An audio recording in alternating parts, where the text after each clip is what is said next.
I'm just going to pull your face in here. Hold on one Awesome. second. What's going on, everybody? Welcome. Got another episode of DeFonce Talks Metal. My guest today is Beez, and you're going to see him in 1 second. What would you do if I was disappeared? Like John Cena style, you can't see me. Oh, that would be hilarious. Here we go. All right. It's got to fit you into the TV. You can pull up the stream if you like to, so you can see the chat. Awesome. Just make sure to mute the chat. Let me. That's all you where gotta can do. where can I do that? Oh, just go to my Twitch. Just twitch.tv. Okay, get it. Yeah. Right. And then just mute Give me it. a second. No, you're good. You're good. What's going on, everybody? Welcome. Nice shirt, by the way. Thank you. I had to change my shirt because I was wearing a Pig Destroyer shirt and it was white, and I give it both barrels on my stream, and I had sweated through it, and because I'm meeting loads of new people, I didn't want to turn up like, all right, like a fucking caveman. It does get warm in the room, right? Dude, even here, my AC here is so weird. It says I put it on like 72 and it feels like it's 75, and I'm like, what is it? Unbelievable. Then it runs for 2 minutes. This is very British for us to be talking about not the weather, but temperature at that point in time. Can I redress the balance? Happy 316, Danfonce. Oh my God, I forgot it was 360. Today's my girlfriend's birthday too. Amazing. Yeah. And she's at work, unfortunately. It's her 30th birthday, and she started her new job today at the hospital in Dallas. Man, well, right? I hope she has a good first day, man. So far, she said it's been great, so I'm happy for her. Good stuff, man. We love to see it. Hell yes. So, Beez, man, this is awesome to have you here. I discovered you through Twitch, actually. Through wow. Yeah, it came up on recommended channels. And I was like, who's this guy? I was like, this guy's cool. All right. We're into like the same shit. We're doing awesome. Like some similar stuff on Twitch. And I was like, oh, okay. You know, he works with Knotfest.com. You know, he does the stream and whatnot. And so I don't really know too much about you, but you know, to start off I guess we can start with like during this, you know, crazy time of our life, the last year. You know, what have you been doing with it all?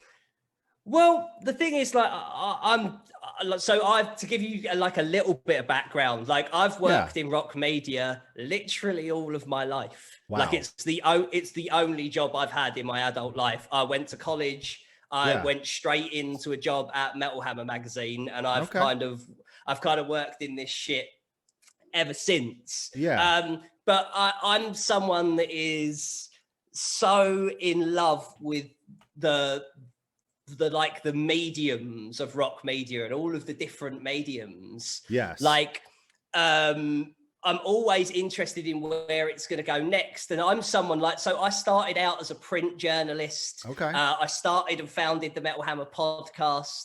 Then I was put onto television in the United Kingdom, where I hosted basically like our version of Headbangers Ball that was called Scuzz Meets. The channel was Scuzz TV. Yeah. I hosted for Download Festival. Like I did all of their interviews for like 3 years and a TV show for them. And now I'm fucking here. Jesus. So, but my point in all of that is starting as a print journalist. Mm-hmm. I saw that was in the shit. Like, I was like, no one's buying magazines. No one's reading shit. No. And so I'm always looking for the next thing. And when the pandemic hit, man, like we're on the ground. Do you know what I mean? Yeah. Like, oh, yeah, we are, man. Magazines have closed and fucking all of that stuff. So I've got friends that are like fucking megastar rock stars, but I've got loads of mates that are people on the crew, and like they're the people that are like, I mean, those bigger people are usually super busy, but like the people on the crew are the sort of people that you make real friendships with. And when this pandemic hit, like it was people like journalists and the crew and things like that was, well, how the fuck are we going to survive? And I watched a guy on Twitch I've got to give him the biggest of shout outs, Le French Stallion, right? And I've heard his name before.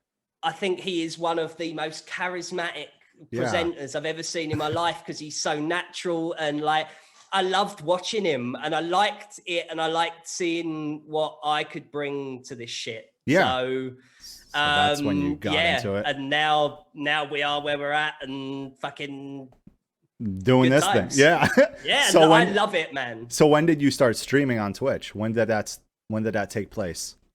Oh, I think the Mosh Squad would know better than I would, because my life moves at a fucking million miles an hour, man. Was it June? June? I feel like it was June, July, that sort of time, because in the summer. So it was like a week or two prior to doing the Trivium stream. Yeah. I hosted Trivium's a light or a distant mirror stream, and I'd started streaming about 2 weeks before that, but I had a fucking laptop that was an actual piece of shit, like a living brown turd piece of shit that was putting out internet, and like Matt raided me afterwards, and people were like, are you running this on a Nokia 3310? Like, what is going on here? Was it crashing when he raided you? Mate, it was stuttering all over the place.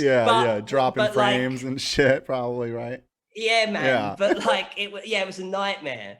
But I mean, the connection that I was getting with people, and like, I don't want to come off sounding like fucking I'm running for Miss Universe or shit, but like, this pandemic has fucking sucked for people. And this is a way for real fucking people out there to connect with one another. And I'm always anyone who's ever followed what I'm about, I am all about community spirit. And the fact that, like, I do what I do, and I'm talking to fucking Paul Stanley next week. I heard that on your episode today.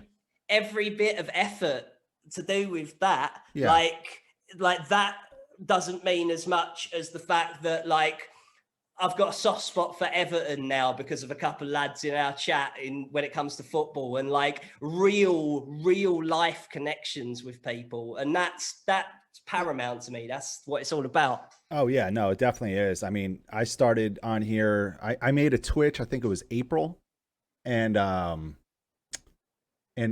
didn't start the podcast right away. It was just like doing gaming streams, and I was like, I need to do something else. I want to do something else. And I've been an agent for like 15 years now, and I'm like, I know all these freaking bands, right? You know? Yeah. And I'm like, be kind of cool to do like a podcast, but like live, you know, something a bit different. And I'll throw it on YouTube, like, you know, a couple days after every episode, you know, but really base it like around being live. So, and that's when I started this shit. And like, it probably was June or July. I can't freaking remember. Can I take us well off road? Of course. So on TRL, right? Oh man, Mariah Carey going nuts on TRL, right? Yeah, yeah. If that's pre-recorded, the world never sees it, right? Mm-hmm. Live is fucking live.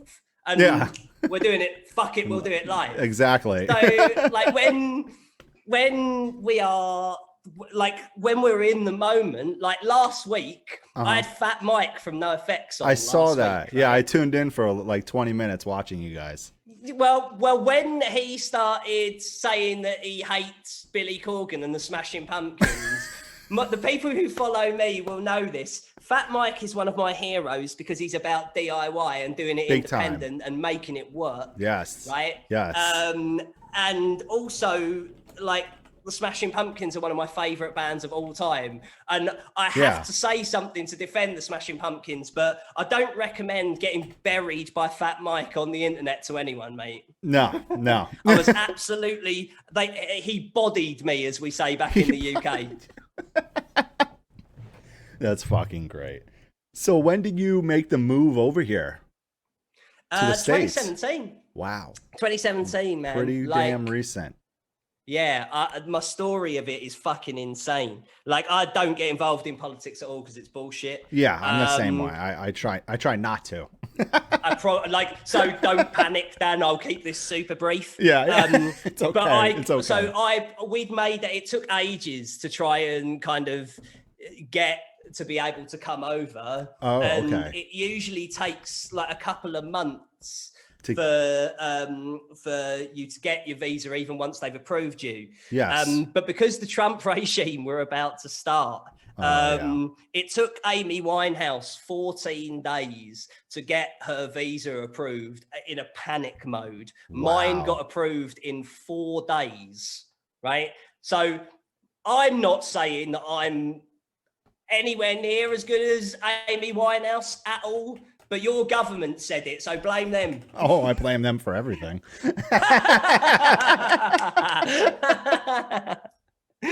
That's the way. Love Dude, it, man. 4 days? No shit.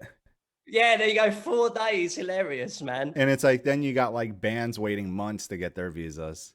Oh man, well, I think ass backwards. Yeah, man. I just hope that the touring doesn't fuck people, man. Yeah, because there's nothing like hearing a new record and wanting to see that live, and if fucking borders and shit like that get in the way, the only people that suffer are the people, and the last people that need to suffer are the people. Yeah, I agree completely, man. It's I work with a lot of bands from Europe and a couple from, Australia.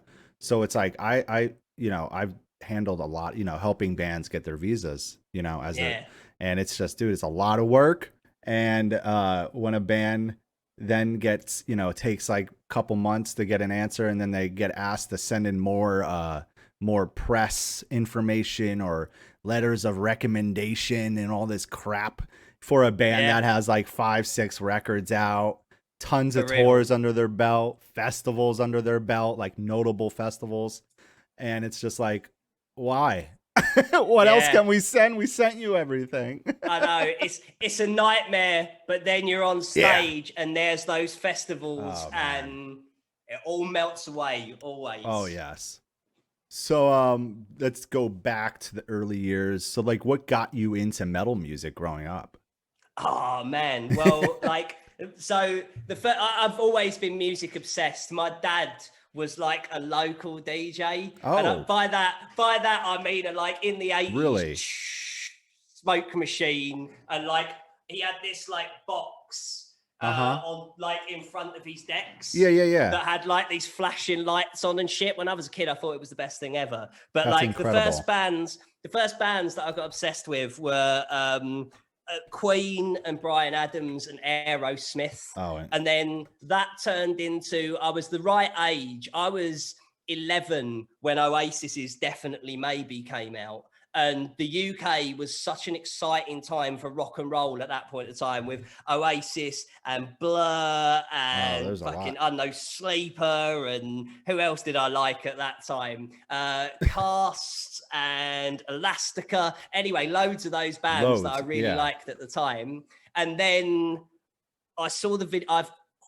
I was into horror at a stupidly early age, right? When I was about like 6 years old. I'm not a serial killer. I'm not weird. I just wired. A lot of us are into horror. yeah, man, right? But like at the age of 6. Oh, like, 6.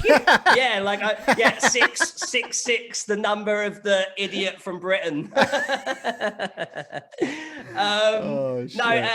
Where was I? So then I saw the video for Metallica's Until It Sleeps. Yeah. And I hated the song, but I was obsessed with the video. And so every time the video would come on, I would watch the video, and I got more and more and more into the song. And the next song was Hero of the Day, and I bought load, and now I have the Metallica fucking albums tattooed on my knuckles. I love that. It literally changed my life, like my job, the fact that I met my wife through my job. Like Metallica changed everything. And I know it's like, it's not the coolest thing in the world to say these days because, whatever, but like they are just the best band to ever do it, in my opinion. And it doesn't matter what happens biggest from now to the end of time. The first 4 albums, if you say you don't like any of them, everyone thinks you're an idiot. 5, right? If you say the first 5, most people will say, what? You don't like the Black Album? Are you insane? Yeah. And then I stretch to load because I'm confrontational. Dude, I honestly liked Load. Oh, top man. Yes, Stan. I didn't. Really, the only record I didn't like from them is Saint Anger. That I just couldn't. Right? Yeah, exactly. Yeah, of course, same, and that's like the yeah. Yeah, I mean, even I don't extend that. Yeah, I'm far, like, there's some good ones. It's not bad. But even still, I still say, yeah, that really needed an editor. That's like I'm still not completely damning of it. I'm like, I really like the unnamed feeling though. There's always a little defense in there. I can't help myself, Dan. I love it. That snare, though. It was a long answer, but it was Metallica. Metallica changed everything. Metallica did. Yeah, they're like one of mine. Them, Black Sabbath and stuff. It was like my parents listened to a lot of Sabbath, AC/DC, Zeppelin, Def Leppard, Van Halen, Metallica. Yeah. It was all of that. Like those were like the ones, and then that obviously just escalated into everything else. Because the UK's big thing at that time was Kerrang magazine, right? Yeah. Kerrang had that was where you got your news. When I got into metal, Headbangers Ball had just been cancelled in the UK. There was no radio show at all. Dude, the only way that you could get your bands, God, this makes me sound ancient. It was only 1996. Whenever we talk, it was only 1996. It's not that long ago, guys. Yeah. But like, so yeah, it really was. Oh God. Shit. So yeah, like Headbangers Ball had just been cancelled. The only way that you could get into bands was to read about them. Yeah, read about them, right? Like have them be associated with shit that you like. So, but the reason I say that is because like metal was massive to me because the first couple of bands I got into was Metallica, Sepultura, Marilyn Manson, Pantera. That was the first four. Nice. But because there's Kerrang magazine and Kerrang magazine isn't exclusively metal, and this is a very UK way of looking at things, I was also super into Garbage and the Smashing Pumpkins and Rocket from the Crypt. Nice. And bands like that from the mid-90s that were like Faith No More and fucking, it was like that kind of stuff that's not necessarily metal. Yeah, it was more outside the box. The Chili Peppers. Yeah. They were good back then, right? Mm-hmm. But yeah, good time. Dude, good fucking times. So did you ever play in any bands when you were younger? Hell yeah, I'm a music journalist. I'm a failed musician by trade, man. Yeah, I did. I played bass. You play bass? So I played drum and bass. Oh no, drums too. But but like I really wanted to be great at drums. Yeah, I really wanted to be great, and that's what I wish I got into. Yeah, man, I'm not an air guitar player. I'm an air drummer. Right? So you can tell that it hurts. But Same. when I picked up bass, I really enjoyed it, and I was quite handy at it. Yeah. And I still love bass players, man. Dude, I love bass players and I love drummers. And I'm a guitarist, but I love watching bassists and I love watching drummers. Yeah, man. Like it's so weird. It's weird. I don't know. The admiration for the bass, loving the bass with Metallica being my favorite band, where you largely can't hear the instrument. Amazing. But right.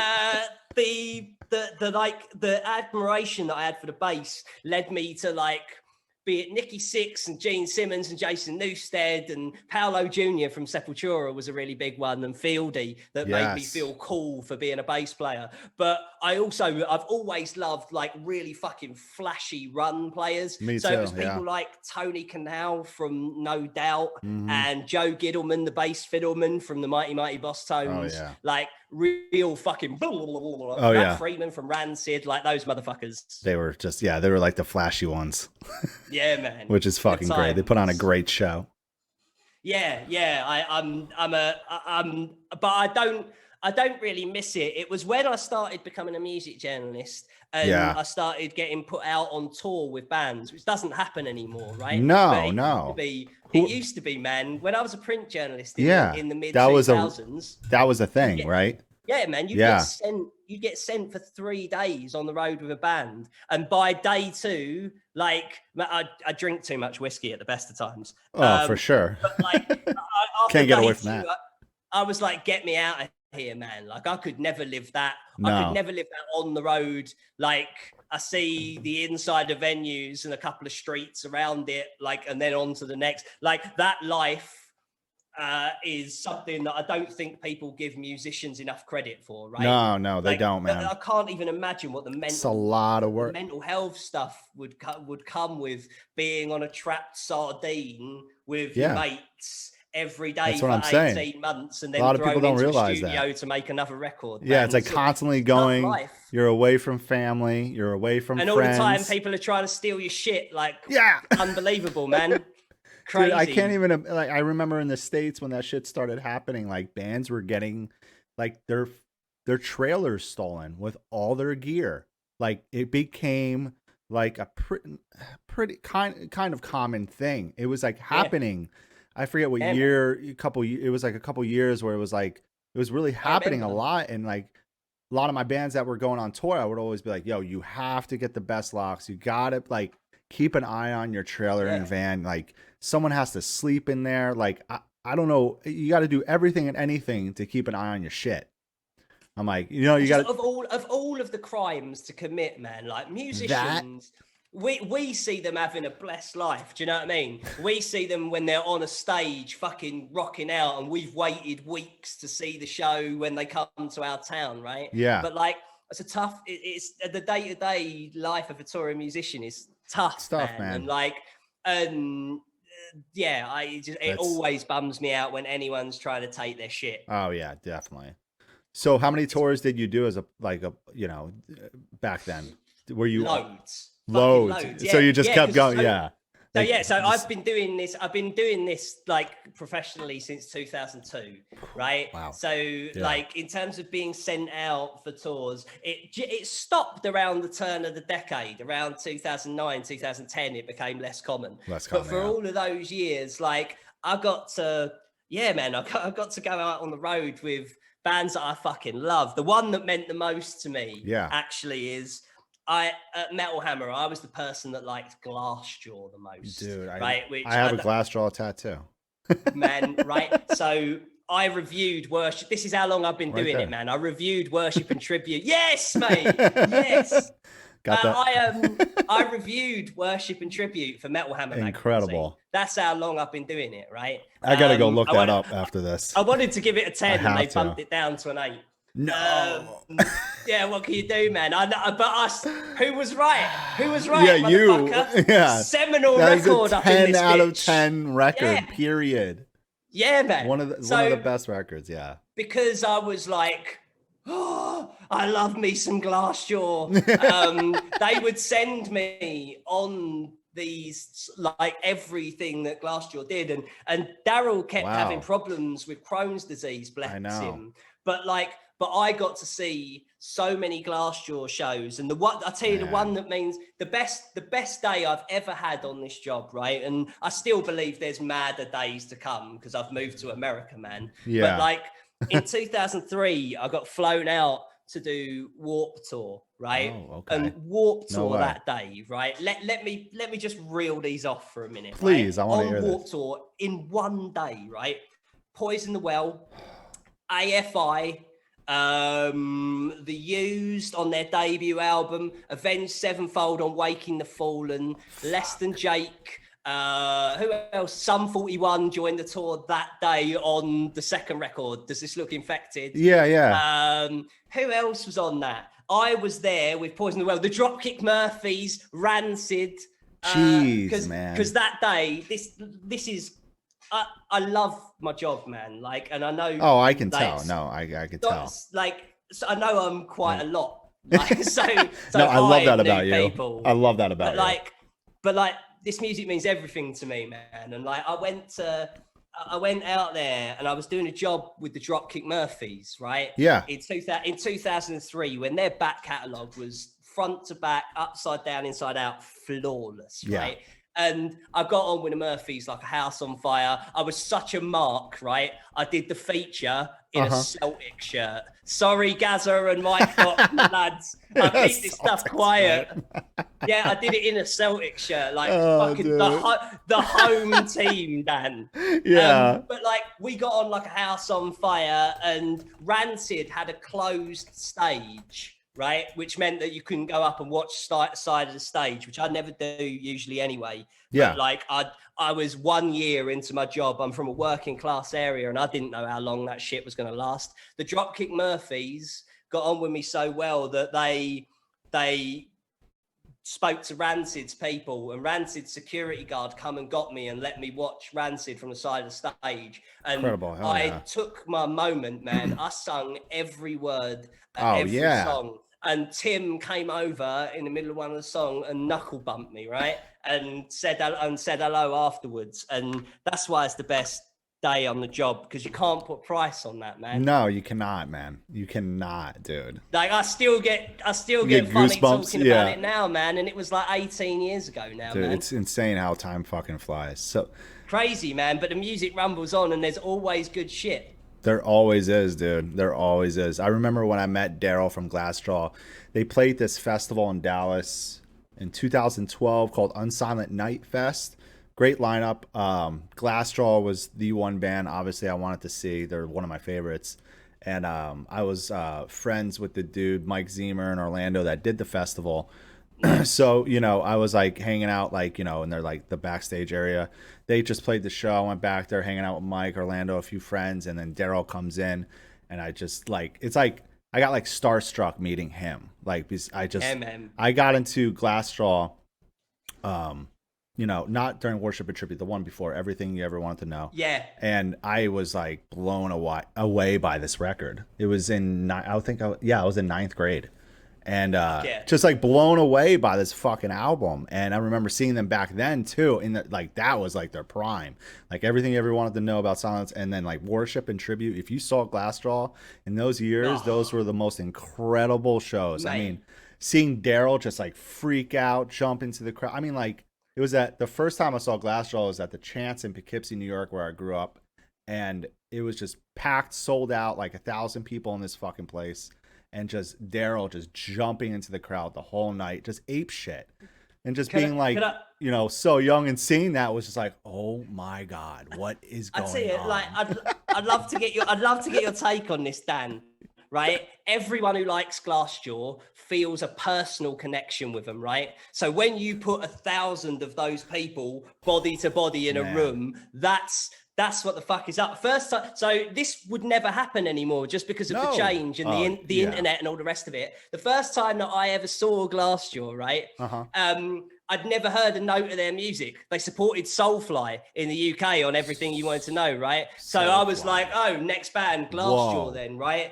And like, I left the building. I love Max. I fucking love Max. That Killer Be Killed record last year. Of course, yeah. Like, everything he does rules. Rage mode again and again. But I went home forgetting that Soulfly even played, man. It was fucking unreal. Dude, they're unreal. It was, even when I saw him, it was the first time was Glassjaw and Boy Sets Fire. Fuck yeah. It was nuts. Man, I mean, Boy Sets Fire rules, yeah. But Glassjaw, like they were the one that took me home. I mean, I was just like, I could never stop listening to them. We could go on for days, but those were like. But but you'd get sent out on the road. Yeah. With a band and a photographer. And the thing is, like, I love, like I said at the beginning of this interview, like I love media, right? Yeah. So one of the things I love, this is well nerdy, is you would get sent away with a photographer, right? So you were your own mini team, and I'm still friends with those guys to this day. Like my mate John McMurtry is now Iron Maiden's photographer, like rides on the plane with them every night there. He's their official photographer. Wild life. That's an insane life. But you get sent away on these mini teams, and it's those moments kind of mean more than the like meeting the bands and doing the interviews and those moments. They're the things that I hold dearest. Can I tell a really funny story about my mate John? Right, so let's go. We did a job with Airborne, who are this band that sound a bit like AC/DC. They were going on the cover of Metal Hammer magazine, and we went to Australia, but we were flown via LA with an 11-hour stop off, which basically means we traveled for 40 hours there and back, and we were there for 2 days, right? So, like, crazy. No sleep. Oh, mate. Yeah, full blown. No sleep. No sleep till Airborne. Yeah. And we were on the plane on the way back, right? And we were fucked. And the thing is, I kept freaking out, and then he would be like, Terry, it's all right. And then he would freak out, and I'd be like, John, it's all right. Yeah. And he was asleep on the plane, right? And the stewardess tapped him on the shoulder to give him food and was like, eggs or fruit, sir? And he bolted upright, like in fright, and went, I haven't got any eggs, like this. And it's still to this day every single time I speak to him, I still remind him of it. It was so good, man. Holy shit. I haven't got any eggs. It's like, she's not here to kill you, she just wants to give you some eggs or some fruit, mate. Chill. Yeah, she just wants to give you some fucking food. Relax. That's it. What, you don't like grapes? Come on, man. Dude, yeah, I feel like we could go on for days, like tour stories or shows. I've warned you, I talk a lot. There's so many. What are some of your favorite festivals that you've been to? What are ones that really stick in your brain? I'm personal to download. I'm personal to download. I always hear that. I want to go so freaking bad, man. Man, I tell you, there's two very different reasons, right? One is that there is something about the ground at Donington that is different to other places and other festivals. Scream for me, Donington. All of the bands that are the biggest bands in the world grew up on live albums that are like live from Castle Donington, Monsters of Rock, and all the rest of it. But it feels like you are at the world's best battle of the bands, because when you are going on the road, right? Yeah. And you've got your full album cycle, your download date is a big one for you, right? Oh yeah. Like that is 80,000 people. Like it's a big deal.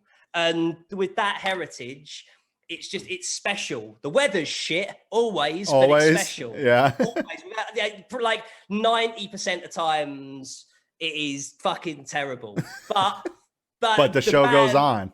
Mate, and the band it's the people, the atmosphere there for it. Like if you were there for 2009 when Slipknot did the best show that they will ever do, like with the best of respects to everything that is, well, I can't say that because Slipknot are still 10 out of 10 red hot live. 100%, so that would be bullshit to say. But the definitive Slipknot show, if you were to ask every member of Slipknot, I think they would say Download 2009. Wow.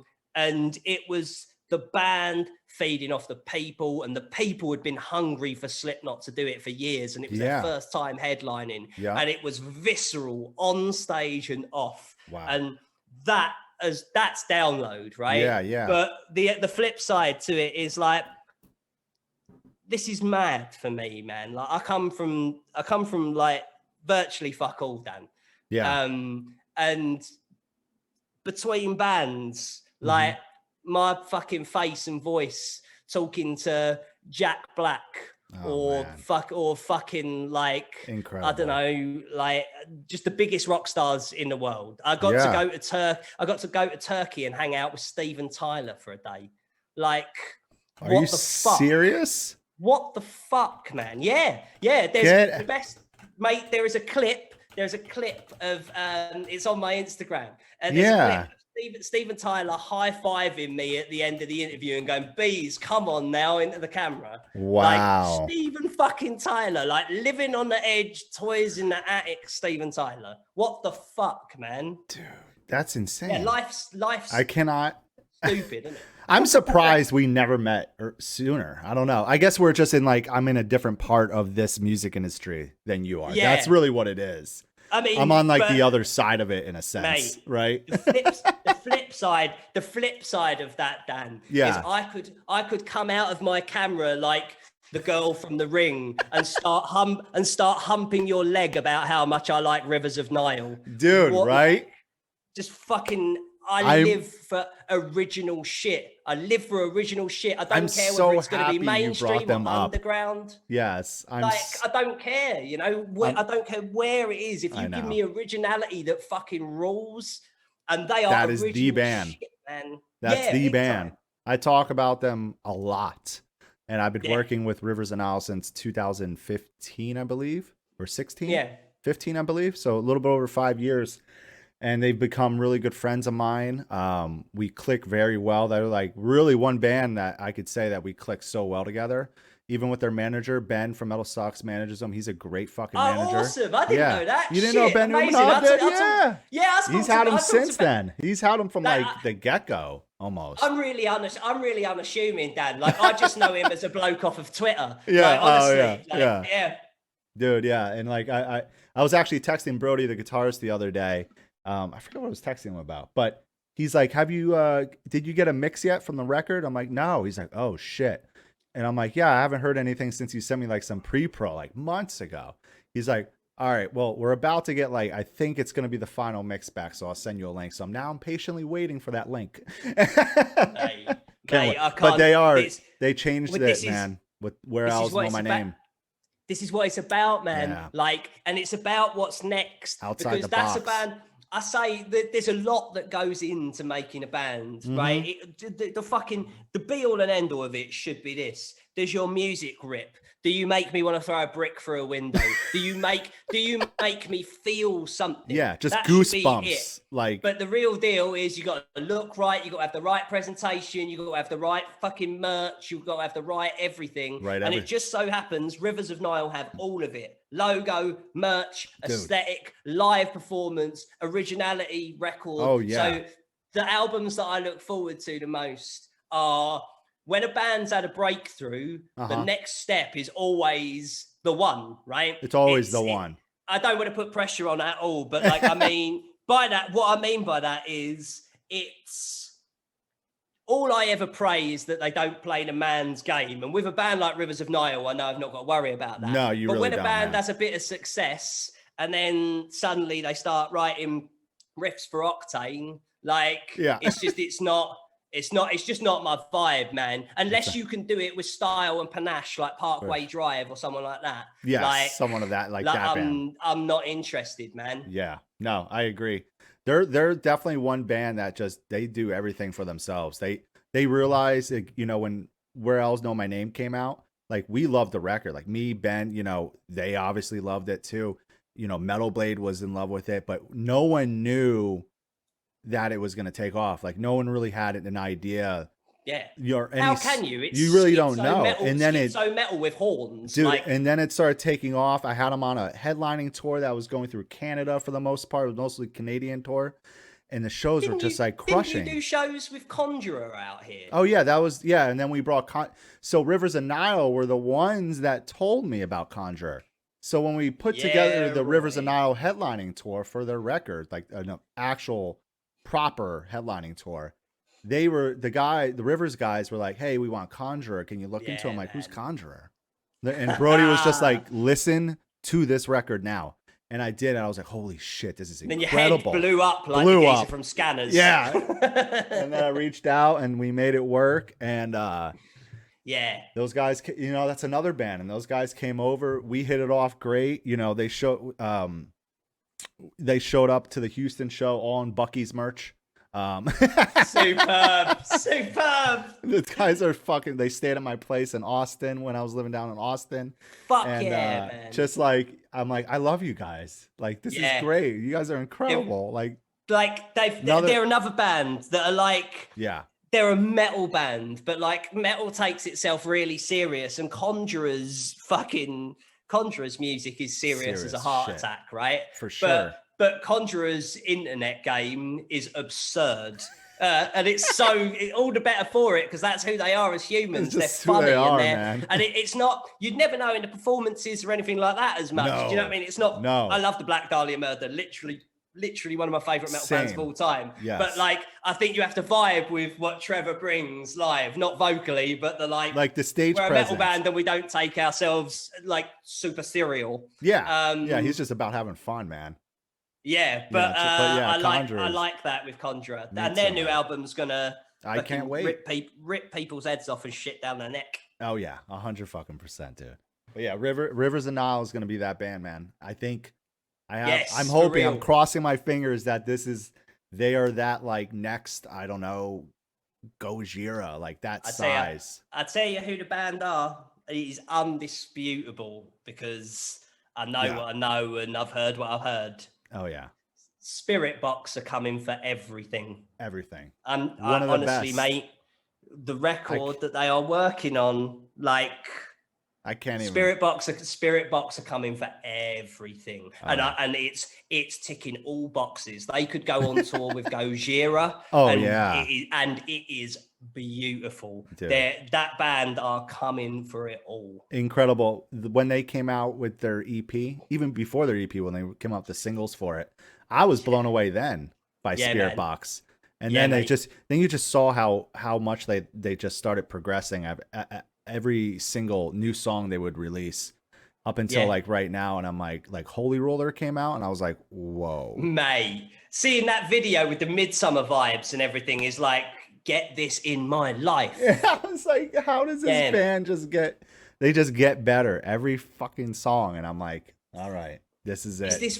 It's this really cool push and pull of really fucking diverse and interesting musicality, but with front people and vocalists, there is an X factor to certain vocalists. And the thing that I think is the most valuable commodity in the world is if you can line up 30 singers and your voice is the one everyone inside a phrase is like, I know who that is. And Courtney's voice and what she brings. I mean, I love Deftones and A Perfect Circle and that ethereal vibe anyway. Yeah. Loathe my favorite from the UK, of course. Loathe, yeah, man. But I love that thing. But Spirit Box they got something going on. Yeah, they're the ones too. They're gonna break out, and it's gonna be fucking awesome to see it happen. Good man, because they're original. Love that shit, man. They're original. And do you know what? Dan? Do you know what fucks me off? This is a bit closer to my personality and the reason why I do what I do. Yeah, man. When they represent heavy music in the mainstream, right? When we're in an advert and there's like rockers, we're all in spandex and we're all idiots, aren't we? That's how they fucking see us, don't they? The mainstream. When they put rockers on stuff, we're fucking, we bang cans on our head, fucking wankers. That's what they think of us, right? Oh, yeah, well, Spirit Box are classy. They're elegant. Give me Spirit Box. Beautiful. Give me Gojira. Give me Ghost and give me Baby Metal. Show me that as the face of heavy metal in fucking 2021 and tell me that don't have a voice. Dude, if all you're looking at is aging people who every time you look at rock and metal, all you see is the same faces but a couple of years older, why would you give a fuck? But in the fucking real world, there is fucking great, brilliant rock and metal being made left, right and center. They just ain't got a platform, and that's why I came to America. Daniel DeFonce. Yes, that's awesome. I just wish there's so many bands that need more attention, because it's that's my job. When I think about it, I'm like, okay, when, Korn, Slipknot, Metallica, we already lost Slayer. Slayer's not touring anymore. When Testament stops touring, who are the next bands to take those spots, to fill those big ass rooms? They got to be given the shot, man. That's what I'm saying. I hate how there is a thing at the minute that is being, I am screaming it at everyone while the numbers are there, right? Yeah. Everyone's idea of what makes a rock band bigger is softening their sound and making it sound more synthetic for the radio, right? For the fucking wireless in 2021, what on earth? But anyway, I digress. All the DSPs or whatever, right? Like softening your sound. And then there's Gojira doing bigger numbers than fucking everybody while being themselves. Are we watching literally their numbers in 2021 batter everyone? And the only person who holds a candle to them when it comes to sheer numbers, and people can love it or hate it, you got to rate it, is fucking Ronnie Radke. Yeah. Right? Isn't that crazy? Falling in reverse. Man, when that fucking I'm Not a Vampire reimagined, like like cards on the table, I consider Ronnie a friend. I text Ronnie, like he's I've never met him before, but I have my friend Taylor is close with him, and he always tells me good things about the guy. Mate, he is so ride or die for the people that are there for him. He just don't take no shit, man. That's really like it. Yeah. He's a former nutcase. Do you know what I mean? He's a reformed like nutter, and he'll tell you that himself. Yeah. Right. But like the guy he is today is one of the most interesting magnetic artists on planet Earth. Yeah. Like he comes onto this platform and we don't celebrate Ronnie enough. Again, this is not, if any of your wrestling fans, I hope I'm not turning heel here. Give me a second to say what I'm saying. No, go. No, because I get really defensive with Ronnie, right? Because him coming onto Twitch and being one of the top 10 biggest things on Twitch for a little while there. Yeah, he was. Is one of the biggest achievements by someone from our world in the mainstream in the last decade, right? And who gives him credit for it, Dan? No one. No one does. It's bollocks. Yeah, it's bollocks. It's not on, man. Like, so what? How long are you going to hold someone's past over them when they're a good human?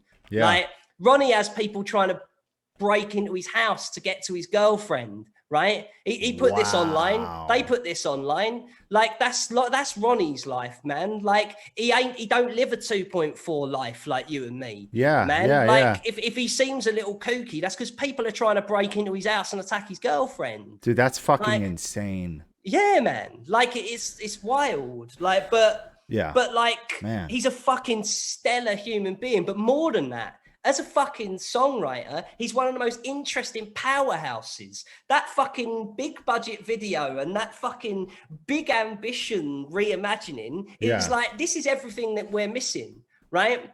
I love Rivers of Nile. Do you know what I mean? But no one's first favorite band is Rivers of Nile. You have to graduate to Rivers of Nile. But put that man in front of the Grammys.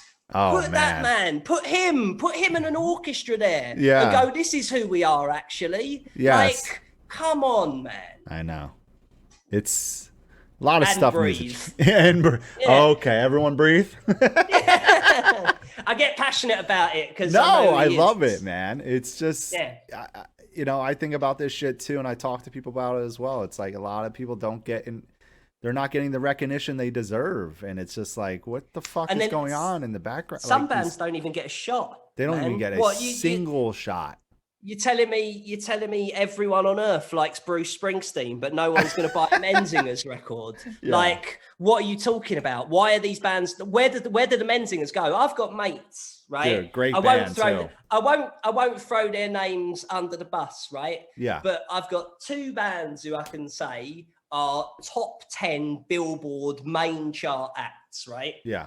Who couldn't get their music arrested at any radio, right? They play pop punk sort of music, right? Yeah. And where do those bands go, right? Everyone acts like, oh yeah, fucking in my past life, I used to love my Chem. Shut up, you still bump that shit. Like, but like there's loads more of it, but where are those people going to find like that shit? Yeah. Where are they going to find that stuff? There's nowhere doing it. And I mean, I'm totally a shameless self-promoter. And all I can say is my ethos to this shit is if it fucking rips, you should hear it. That's what that New Music Saturday show's about. Yeah, I know. Which is great. If it rips, I wanted man. to get If into it's that rock, too. punk, metal, alternative, anything in between, any subgenre, we play 9-minute progressive metal songs. We play 1.5-minute pop punk songs. Yep. We play Machine Gun Kelly, and then we play fucking, I don't know,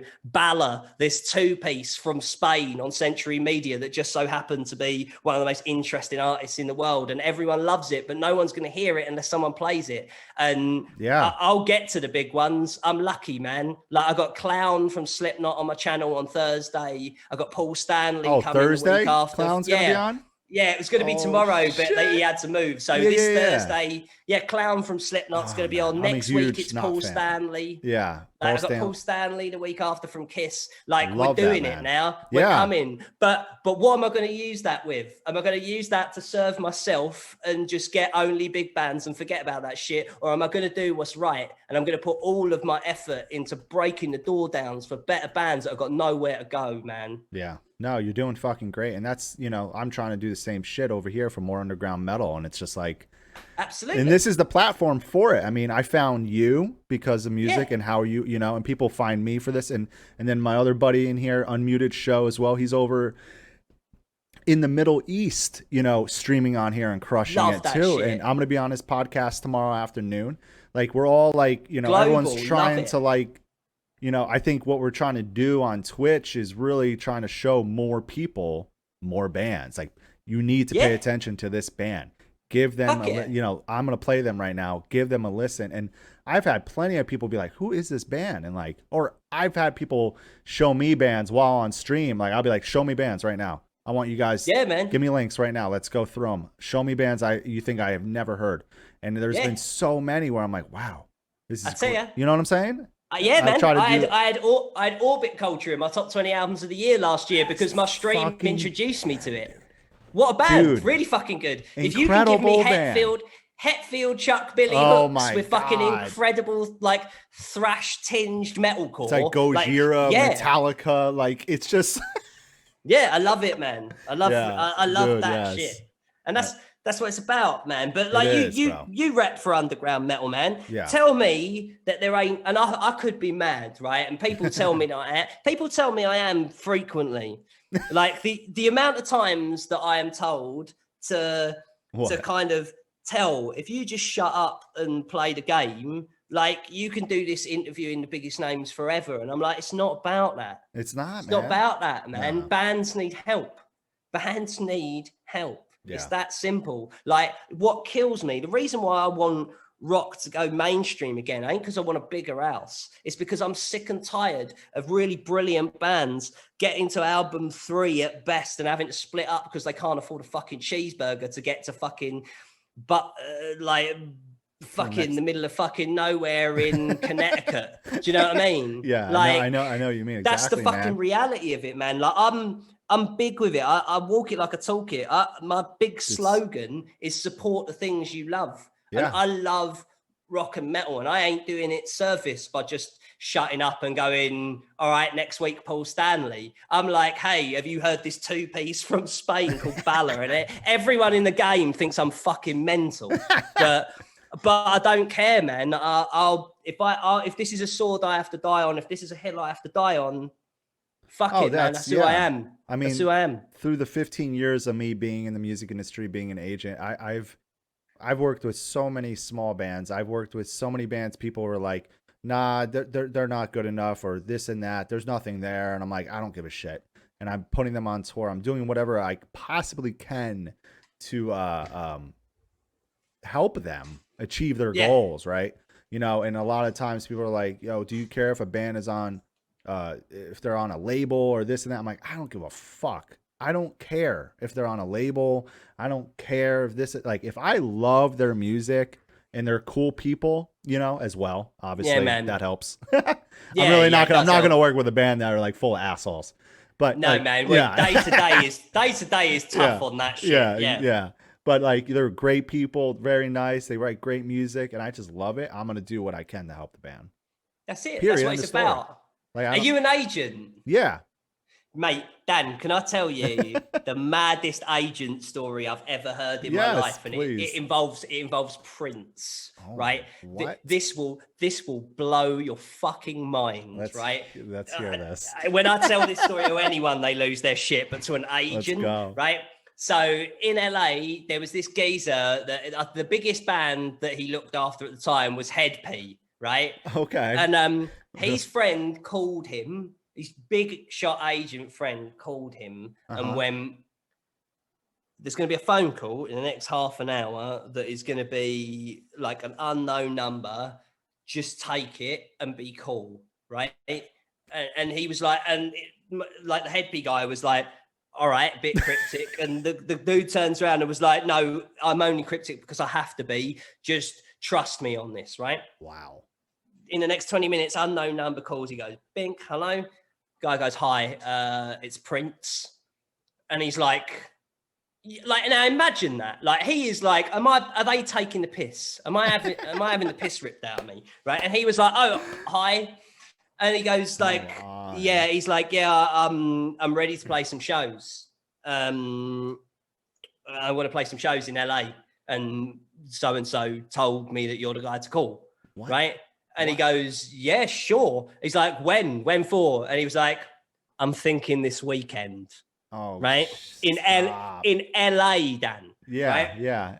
And he goes, okay. All right. And Prince goes, cool. I'll call you back later. Right.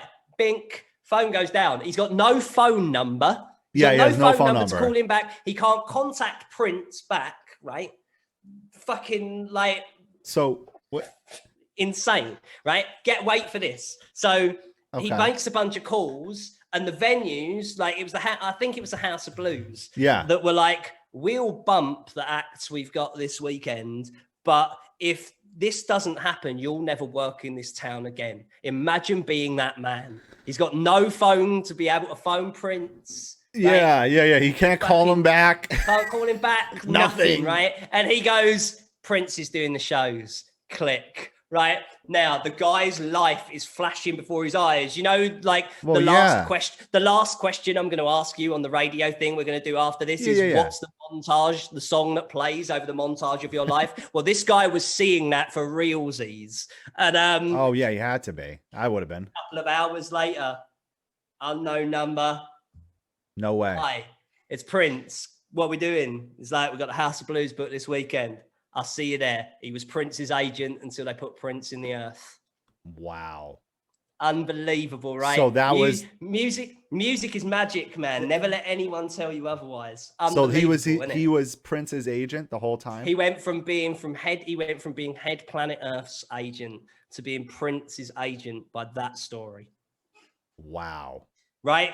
There are, if there's a like everyone's got a Prince story, because I'm a Prince obsessive, if anyone I know has anything to do with him at all, I'm like, tell me the stories, because they're all as mad as that.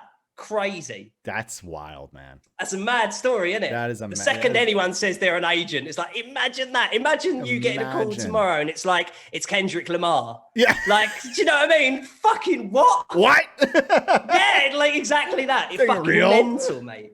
Crazy. Holy shit, dude. Yeah, man. That's crazy. But crazy shit happens. I both love and hate this business at the same time. Oh yeah, big time. I love it. I love it so much, and I hate it so much. A lot of people always ask me, like, how are you still an agent? How do you do this still? Like my friend Bryce hit me up the other day. He works for a company. I'm not going to say who or anything, but a distro company, and he loves it, you know. But it gets overwhelming, and he's like, how the fuck do you do this? He's like, I'm losing my mind. I'm on the, verge of just like, fuck this, but I'm not. He's like, I'm not going to, but it's like, I'm like, trust me, man, I've been there. But it's like, then I go to bed. Then I wake up and I'm like, hell no, I ain't stopping. No one's stopping me. There's been so many times where I was independent for 10 years by myself, my own agency. And then finally given a shot with the company I'm at now, Continental Touring. Big shout out to Stefan and Mauricio. Mauricio is actually the singer from Cataclysm. He co-owns it. Awesome. Great fucking dude. And they've showed me so much, and they helped me a lot. No one else gave me a shot. They did. And here we are. It's incredible, man. It's insane ride. It's so hard. Like every day is like, people ask me like, how do you stay organized? I'm like, Google Sheets. And then like, I kind of just remember everything. Like I don't even write down stuff. It's why when you say when did you start streaming, I'm like, mate, you need. I wish I knew what happened on Sunday. Yeah. like it's especially in the past year. Like I don't know what day of the week it is. Geez, yeah. I kept having to look at the the picture that we've been posting to promote this. Yeah. To see what time. I'm like, okay, it's 5 my time. Because I kept thinking it was 6. I'm like, is it 5 or 6 today? 5 o'clock. Okay, I gotta get done. I gotta get ready. But it's just like, do you know what, Dan? Like, my start was fucking. I was an intern at Metal Hammer magazine. Where in the UK, is that where it started? In the UK, right? You have to like do 2 weeks. We call it work experience. You call it like interning, right? But like, so I did 1 week in a hardware store called Robert Dyer's. It sucked. It was the worst shit ever. But the only bit that was good was at the end of the week. This is so heavy metal as well. At the end of the week, they gave me all of the faulty goods that had to be smashed up with a baseball bat. So yeah, fucking burper dang. What the motherfucking heck? Yeah.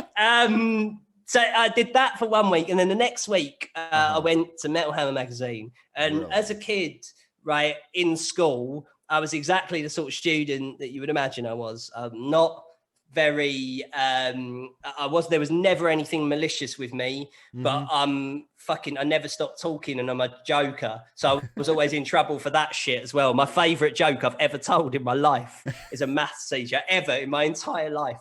My maths teacher turned around to me and went, "Terry, can I share your joke?" I turned around and went, "Yeah, miss, 2 guys walk into a bar." Bang! Headshot. Where was I? So yeah, I went interning at Metal Hammer. Yeah. And a teacher has to come and check on you, right? And they were like, "Oh, at Metal Hammer. What the fuck are we gonna get with this, right?" Yeah. And bless them, Chris Ingham and Dan Silver, who were on the editorial team at the time, right, came in to me and was like, "Terry, your geography teacher's here." And I was like, "Oh, for fuck's sake," right? I'm like, I've been like this since I was a teenager. So I walk in there and I'm, "Hello, everyone." When they were leaving, they went out and my geography teacher was talking to me. And as they were leaving, Dan Silver, bless his heart, turned around while I was talking to my geography teacher and went, "Do you want anything from the shop, Terry?"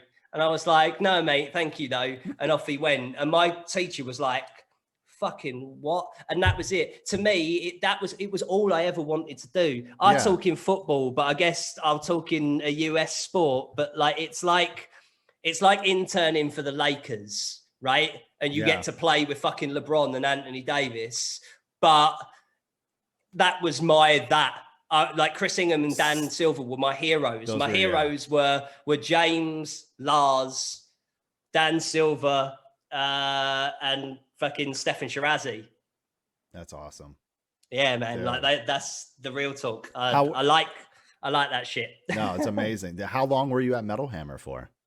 Oh man, I'm close to Metal Hammer because that's the place where I was the most. I did 2002 to 2008, and then I went to Kerrang. I went to Kerrang right after. I went to Kerrang from 2008 to 2010 and went back to Metal Hammer. Offered me a staff job, so I went back to Metal Hammer. Don't know what you got till it's gone, Dan. And then seriously. So I then went to Rock Sound because they offered me. Metal Hammer had gone too far down a trad metal pit pole that I was not as into. I'm like, people like Iron Maiden and that's cool. I got to go somewhere else. So I went to Rock Sound that were doing things that were quite ingenuitive, and I fought for Skrillex to go on the cover of Rock Sound magazine during like, I think you and my friends should hang out on the weekend. Like that time I was like, we got to go with that. This fucking rocks. It's aggressive music, man. Yeah. Come on. Yeah, let's go.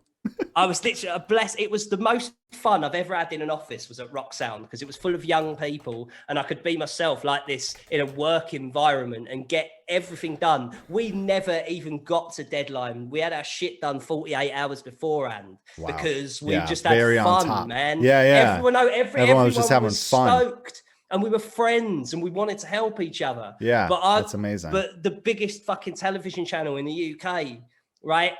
You'll love this, Dan, because you know how this goes. Yep. So we're at a festival, 2:00 in the morning, right? Yeah. Your festivals, your backstages close way too early. I've got beef with that, right? In the UK, they're not kicking people out till 4:00 in the morning, right? Really? Yeah, man, it kills me. When it's like midnight and it's like everybody out, it's like for real already. Anyway, yeah, and they say we're a nation, and they say we're a nation full of drunks, Dan. I don't understand. Yeah. So so what was I fucking saying? I've completely lost my thought. Where was I? 2:00. That was it. 2:00 in the morning. Yeah. A festival that doesn't happen anymore. Heavy Fest. Dillinger Escape Plan. Dillinger Escape Plan had just headlined. It was buzzing. Incredible. Man. Yeah. 2:00 in the morning. My mate who works for Scuzz TV, the biggest place, he was like, can I talk to you about something serious? And I am 11 out of 10 hammer drunk. And I turn around to him and I go, my one word was, now? And he laughed. Now? He laughed and he went, now. And he was like, I know you've only just gone to Rock Sound, but they're promoting me at work and I want you to come and run Scuzz TV. Wow. And my world was, in the UK, you had Ricky Rackman out here, right? But in the UK, we had a woman called Vanessa Warwick. Okay. And it was so influential to me. I was like, I want to do that. I want to do Headbangers Ball, man. Like, I want to reach as many people with this music because this shit changed my life, man. I'm really different to my family. Like, like when I got to music, I got a place to go is more than a Rancid lyric to me, man. Yeah. Like, and fucking, it was crazy to be offered it. And the first one we did, the pilot episode, was with Jacoby Shaddix, bless his heart, right? He's my mate to this day. He's like in my phone book, my mate. Yeah. And it went fucking brilliantly. And Serge Tankian was the second one. And it went brilliantly. And my friend, I'm so proud of this. My friend, I moaned to my mate. I was like, why do you always bring your fucking artist in at 10:00 in the morning? I'm shit in the morning. Like, can't you bring him in at 1:00? And he said to me, I always put your interviews first because when my artist is interviewed by you, it don't matter what happens afterwards. They'll always believe that there's a good one in the locker. Oh, wow. Right. And I was so, and when it's the size of artists that we're talking about, Korn, Deftones, you name it, Biscuit, Paramore, Avenged Sevenfold, Fall Out Boy, we did them all, man. Right. Yeah. And when it's that caliber of artist, like, and I came here with the dream, man. I mean this, Dan, and I might. I know you do. I might get a bit emotional here because I don't say this shit often because I don't suck myself off, right? Yeah. But like. My show was massive, man. Like when in the meetings at Download, when they said, what is the biggest thing that drives tickets for Download other than the bands? My television show was number one, man. Over all the magazines, over everyone. One man project, Dan. My shit. I did that all. And it was number one, man. That's incredible. And they cancelled my show through bullshit. What? Political bullshit, Dan. Nothing more, nothing less. And I can't talk about it publicly because I'm a better human. Yeah, no, but I totally understand. Political bullshit cancelled my show. And it's been 7 years, mate. It's been 7 years trying to get this shit back. It's taken 7 years, man. And last week we did Fat Mike as the first one. And from now on, every fucking Wednesday on my channel, you get that fucking show. And Twitch are backing me. Twitch are backing me to the fucking moon, man. Like, that's awesome. we're here to do something. And yes. when I'm going to put my money where my mouth is, man. That Wednesday interview, I'm starting with fucking Kiss and Rage Against the Machine and fucking like those bands. Yeah. When Spirit Box's record is out, you best believe Courtney's coming on a Wednesday, because that shit belongs in the same circle. Because if we don't make them look like stars, how will anyone see them as stars? Do your job. Yes. I love that, man.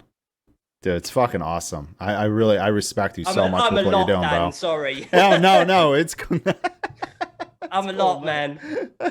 No, man, I love it. That's when I first discovered you a couple months ago. I was like, man, why? How the fuck did I not ever know about Beez, man? My confidence broke. Yes, I love how much you love music and love this world that we are in. Yeah, man. We more of you. My confidence broke for a couple of years, you mate. Inspire me. No, thank you. I love that, man. I love that. You know, that's what it's all about. I want to put fire in people's chests to make them realize that this is the shit. Yeah. I'm sick and tired of. Fuck it, I'll name it. I'm sick and fucking tired of Spotify taking rock and alternative and like giving me anything but. If that's the alternative, what's it the alternative to, Dan? I know. What's that the alternative? I love Florence and the Machine, but what's it the alternative to, brother? Yeah. I mean, why can't the Dirty Neil get arrested and they're telling me that that's alternative, man? It ain't fair. And like, this is it. Yeah. Yeah, this is it. Yeah, this is it, man. Like that's the fight, isn't it? Yeah. No, it's I've been hearing about stuff like behind the scenes with Spotify too, and just I don't know none of that. I just want them to stop pretend. I don't know none of that. I just want them to stop pretending that 5 Seconds of Summer are a fucking rock band. I know. I just want them to stop. Like I like Stressed Out. Just stop telling me 21 Pilots are a fucking rock band. Right? They're fucking not. That is not a fucking rock band. No. And I don't want a fucking rock band to sound like Def Leppard, man. No. Like look at the bands that I'm telling you to put forward. But fucking, I just want a little. I just don't get it. Call me a traditionalist, man. I just like a little rock music with my fucking rock music. Yeah, no, same. And it just blows my mind that some bands, like, you know, even like Spirit Box and stuff like are not getting that. They should be on the cover of things. They should be giving on the pedestal. Man. Oh, I'm glad. Do you know what? To give the press their due I'll give them one, right? Is the way they've backed Code Orange has been beautiful. For sure. Oh, yeah. Right? Code Orange are about to be joined by Spirit Box as like the leaders of a new school. For sure. I think there's Code Orange here and there's Spirit Box and Loathe here, right? And they're both doing really fucking interesting shit. And then there's Ghost, who we hope are going to take us to the river, right? That's the fucking but if I'm in charge of the fucking blueprint and the battle plan for rock and metal, that's my plan. Yeah. But with Code Orange, it's so fucking wicked. It was so rare for so long for a band like that to be championed, man. Like their music is fucking incredible. Yeah. It's wrapped in barbed wire, right? Yeah. Oh yeah. But fucking it's mega. Did something crazy just happen? Yeah. I just saw your face go mad. My friend Mark has just gifted out 10 subs, dude. Thank you so much. Let's go. Thank you, Fuck yeah, Mark. Thank you, Wayfar. My man. He's the man. Love it, man. He's metalhead, fucking in a great band. Crafting the Conspiracy. Definitely check them out, everybody. Marcus is the fucking man. What was the name of the band? Crafting the Conspiracy. When have they got anything new coming out? I believe so. Marcus, let us know. What do you got? I know they came out with a record recently, like last year, I believe it was. Wicked. If you release another single, Mark, let me know and I'll put it on my New Music Saturday show, man. That's the least we can do. Well done for backing Dan. Support things you love, man. Yeah, man. So the New Metal Saturday or New Music Saturday. New music, yeah. That's a very different thing. New metal every day in my world, Dan. Yes. New metal every day. To make my point, on my stream tomorrow, I'm recording a radio show entirely on the debut album from Korn. New Metal Soldier, mate. Can't help it. Oh, hell yes. Yeah. Dude, but yes, New Music Saturday. New Music Saturday. So you just go through all the new music that came out recently, or the day prior, man. or just I like. could there's never a lot. I could never give away my secrets because it's my thing, right? No, but of course. I spend Friday night. My stream know this, but this is the fucking truth of it. I spend my Friday night. I get high as balls, and I listen to all of the new music that I can find, and the best of which make it in. And if it's a bad week, you might get like 19 to 21 songs. Most weeks, the average is around 30. Around 30, yeah. And this is not most of the songs that get played. All the chat get to vote, right? They say world class, really great, decent, not good, or not for me, because we want to keep the vibes up. We don't want the last one to be horrendous piece of shit, right? But essentially, read between the lines. That's what you're saying. Yeah.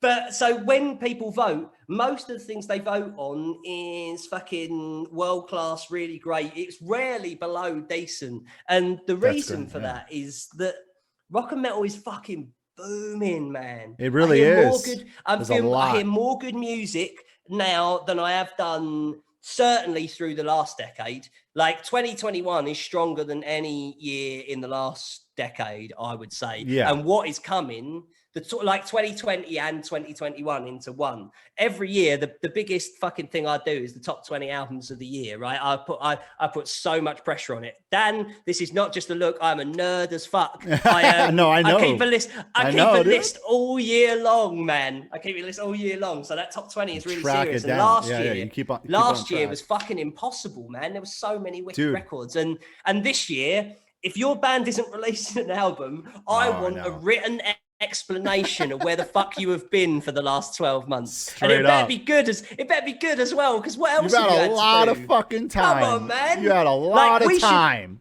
We should be looking at like a fucking top 50. Yeah, like a field of fucking, like I want a literal field of white ponies. Yeah, right? Please. I want a field of lateralis. No excuses. I fucking love that. I think for like 2020, I did a top 30 or top 25. I mean, it was a lot of good music, but definitely this year, I better be making like a top 40, 50. That's it, man. And there's been wicked albums already, and there's Gojira coming, and like that Gojira song they just recently released blew my fucking mind, dude. Mate. Blew it. And then the breakdown at the end, I was like, no, they did not. Yeah, that's the bit. It's like, did that? You threw an outro in like that too? Now you're just showing off. Yeah, Show off more. I'm into it. Dude. Wee, monsieur. Bring me more of that shit. Literally one of the best fucking bands. Man, I did. They came on our podcast, the podcast that I used to be on called That's Not Metal. So that's how I got to the US. Is basically when they cancelled my show, I took my ball and I went home. This was around 2014. Okay. And I did a year on a radio station. And it became soulless because I was just taking the money. And Billy Corgan, how's that for a fucking name drop? Billy Corgan Here we go. said that line to me, that if that is alternative, then what the fuck is it the alternative to? That's Billy's line. Because when he said it to me, it changed everything. I was covering like Warped Tour style bands, and at that time it was really bad music. We're talking the Blood on the Dance Floor era, people. Run and Hide, like fuck that shit. Yeah, man. Fuck that shit. Woo! Let's knock, shall we? Yeah. But like when you're having to play music like that, and I'm like, what is my life? I spend my days listening to fucking Black Breath. Why the fuck am I doing this? Yeah. When Corgan, when the geezer that wrote fucking Cherub Rock looks at you and says that, it's got to have an effect. So I took my ball and I went home and I started a podcast because That's Not Metal. And they'll all deny it, but it changed the landscape of UK rock media. Because at that point in time, they were all chasing those fucking Stand Atlantic and Against the Current and all those sorts of bands. And we came in and went, real music, motherfucker. Yes. And we came in saying fucking Employed to Serve and Creeper and Milk Teeth and the Dirty Nil and all these bands that we were like, this is the real shit. And like, and people in good bands who were getting ignored because it weren't their big day anymore, right? So Coheed and Cambria had just released a wicked record. And the amount of people that were like, I would never have even fucking known that was out or listened to it if we didn't know about it. And from there, the UK music press got credible again. But that was how I got to the US was I was doing that, and I was kind of happy. But we came out here before That's Not Metal was a thing. We came out bizarrely enough to Knotfest, the first shows that Jay Weinberg and V-Man played with Slipknot. Yeah, in San Bernardino. Yeah. It was the main what year support. Was that? Was that 2014? I think. Was that the one I went to?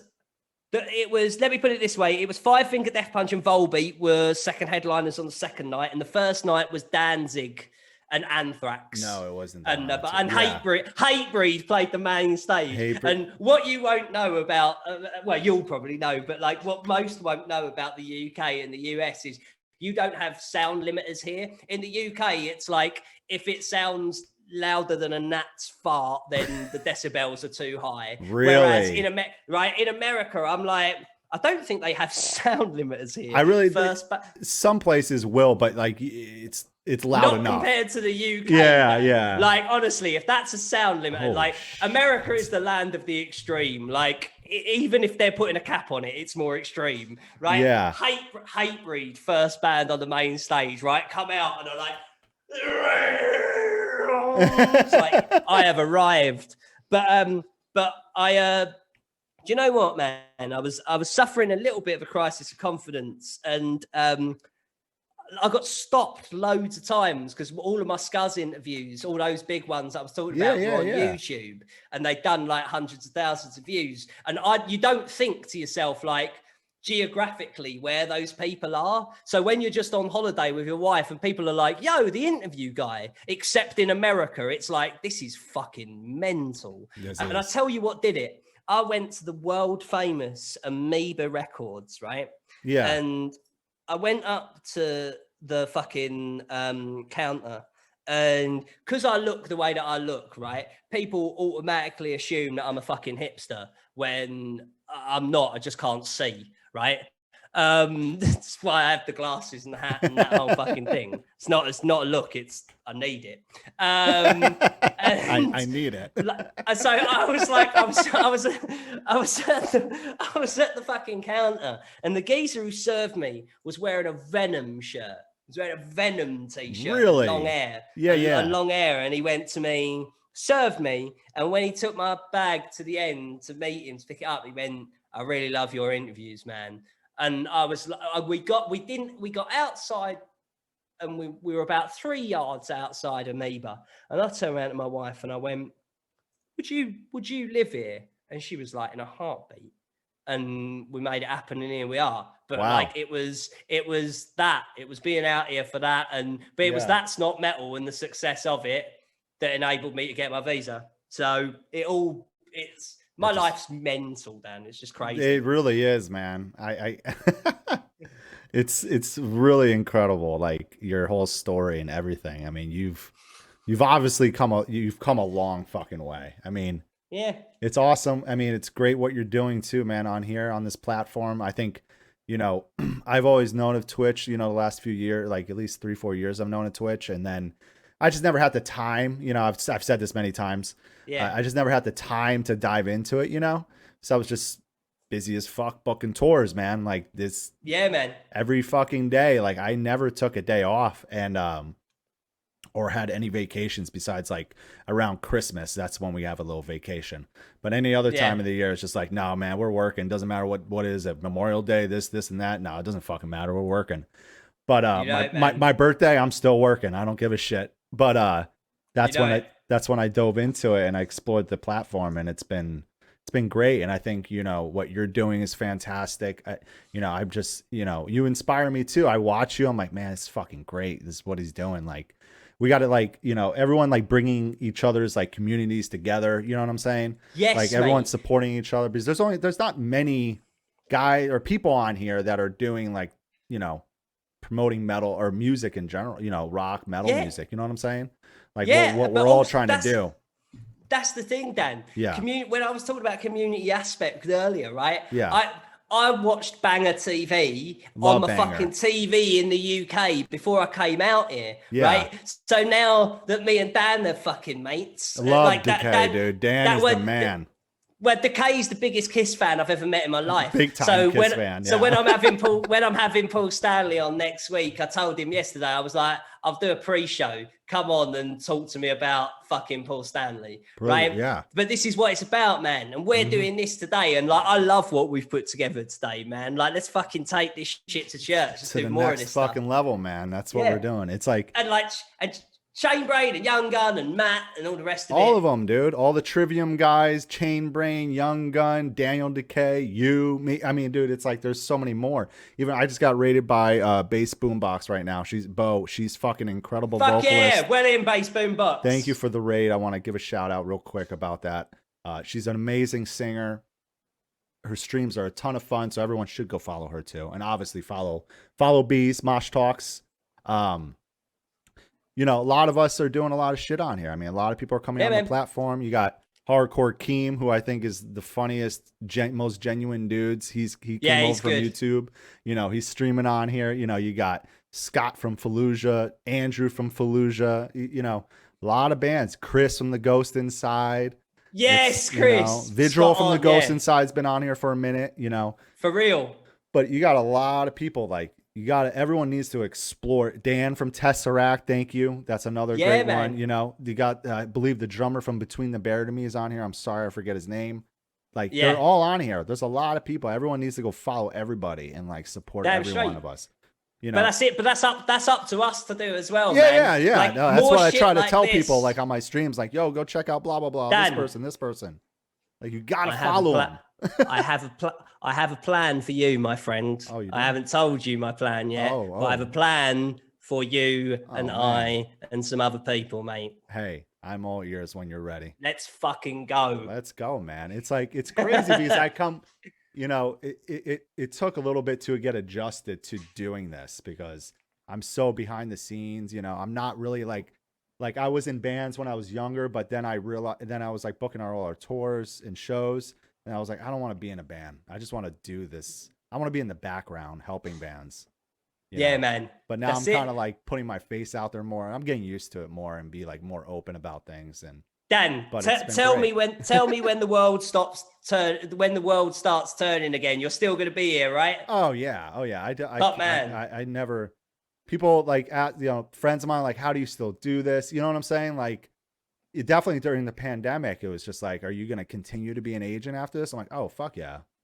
I'll find. With pleasure. I'll find other means to make money until I can start making, you know, decent money again, booking tours. Like, you know what I'm saying? If you could be agent for any band, who would you be agent for? Who's your band? Who's my band? Oh, fucking Gojira, probably. Yeah, great shout. If that, like them or like Kill Switch, I would just be like, great shout. I would die. I'd die a happy person. Yeah, man. It's funny. It's funny. Like people don't know this yet, but like I made up with a geezer from the UK called Matt Stocks last week. He sent me an email and we had a really fucking brilliant and open conversation, which means something to people back home. But he is now co-hosting a podcast with Jesse Leach online. Really? So yeah, man. Jesse, they're on episode 2. Started. Blabbermouth. Yeah, Blabbermouth reported it and everything. Yeah, Blabbermouth reported it when it was announced. But yeah, I gotta. Matt Stocks from the UK doing a weekly podcast with Jesse Leach now. Wow, what is it called? Man. Oh fuck! Hold on. I can't do him dirty like this. I can't be like, we made up. Like this, we made up, and you're like, what's his show called? I'm like, I don't know. We gotta look it up, guys. This is how my brain is. People ask me like, what was that band called? I'm like, I don't fucking remember, dude. Stoke the Fire. That's what it's called. Stoke the Fire. Stoke the Fire. There you go. Stoke the Fire. Okay. Dude, I love that. That's fucking awesome, man. Yeah, man. A lot of people are, even my friend Matt, the singer from Cryptopsy, he does Vox and Hops podcast. Great podcast, dude. He's the fucking man, dude. Like, do you know what? All you need for podcasts. I hate this attitude that's developed on podcasts that is like, oh, everyone's got a podcast. It's like, yeah, but the only ones that you know about are the ones with an original idea. Because my next podcast venture, I told you, I'm a shameless self-promoter. Yeah, no, it's cool. My new podcast is called Master of Podcasts. It starts in 2 weeks. It starts in 2 weeks' time. That name, I love you. I've got the art. I love you so much. And so it's me and my friend Ian Winwood, who's wrote books on Metallica, right? And every week we are doing a different song picked at random from the Metallica back catalogue until we have got the whole thing done, right? Wow. The whole back catalogue. And my mission is to give the world the most complete look at the Metallica songbook that has ever been recorded, like anywhere. And it starts in like 2 weeks, but my stream every Monday is Metallica Monday. Yeah, I've noticed that. I think it's fucking amazing. Mate, what we do is we put together the podcast there. Okay. And because it's a podcast, we do things like we did 2 weeks ago, we did a podcast doing the research for Of Wolf and Man from the Black Album. Yeah. And what we found ourselves laughing about was like the role of the wolf in heavy metal, like those kind of alchemy gothic t-shirts that are like wolves howling at the moon, and shit like that.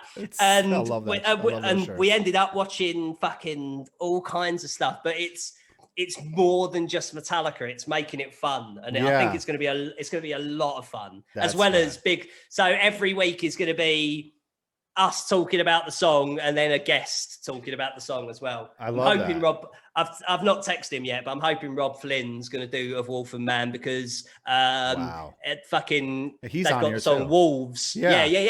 They've got the song Wolves on the blackening. That's fucking awesome. Yeah, like there's one thing I was supposed to do it 2 weekends ago. I was going to start this new stream called it's either, every week it's going to be different, or every couple weeks I'm going to do it, called like the Heavy Metal Rewind or the Death Metal Rewind, where we pick a band. I have my community pick a band from a poll that I make, and we, let's say Metallica, and we go back, we dedicate a stream to Metallica, and we go back and watch some early interviews and just live shows and just see them, how they progressed, them, Slayer, Korn, Deftones, Slipknot, like something like that. And I was going to... What was that? We did one on 9 Inch Nails, and we played Trent Reznor's band that he was in before 9 Inch Nails, that are called Slam Bamboo, and it's become a running joke. I remember hearing that name. It's still a running joke on the channel today. Slam Bamboo Boom? Slam Bamboo. Oh, they're called. Slam Bamboo. Yeah. What the fuck is that name? Or as they what does it sound like? Did it sound anything like that?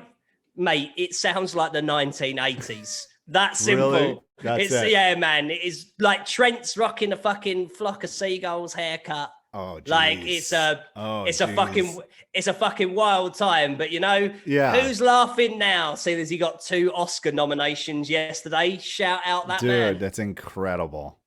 Trent Reznor doing bits to this day. Dude, seriously, killing it. Unreal. And that soundtrack was unreal. Did you see Soul? No. Oh, it's really good. Is it? It's really good. Man. I gotta check it out. His definitive soundtrack works to me are The Social Network and what he did on HBO's Watchmen, which was just wicked. Wicked, yeah. Dude. Yeah, man. He did an instrumental Life on Mars by Bowie that was... Wow. Yeah, man. Unreal. That's fucking unreal, man. Well, all right, man. Let's I think we're gonna do this after party thing. Yeah, I'll tell you what. What do you want to do? How do you want to do this? We'll stop it now. Yeah. Like I'll text you when it's time to raid. If you can just hold the fort for a couple of seconds while I turn my Streamlabs back on and all the rest of it, and then you raid us. So what we're going to be doing, is the roles are about to be reversed. I'm taking you through Dan's life in music, and I can't wait to go through this with you, Dan. I'll see you over there, man. Thank you so much for having me. We'll see you in a few. Fuck yeah. See you in a minute. Bye. Dude. Later. All right, everyone. Everybody, you got to stick around. I'm going to change this over. Here we go. We're going to go over to Beez's channel in a few minutes. We're going to raid him. There's all